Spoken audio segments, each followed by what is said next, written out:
కానకబోతున్నవో అలసుగా చూస్తున్నవో నీ సొమ్మేమన్నడిగిన్నా సోకుల పడుతున్నవో సొమ్మ సిల్లిపోతావో నీ ఎంట తిరుగుతున్ననని అలసైపోతున్ననా నువ్వే కావాలనొస్తే నన్నే కాదంటవా పిల్లగా పిల్లగా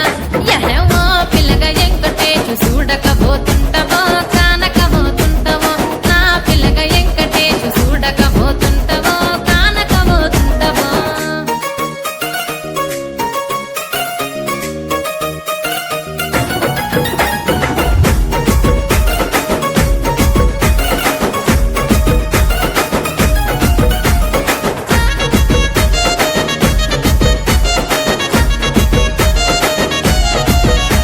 ఓయ్ కండ్లకు కాటుక వెడితే కన్యాకుమారి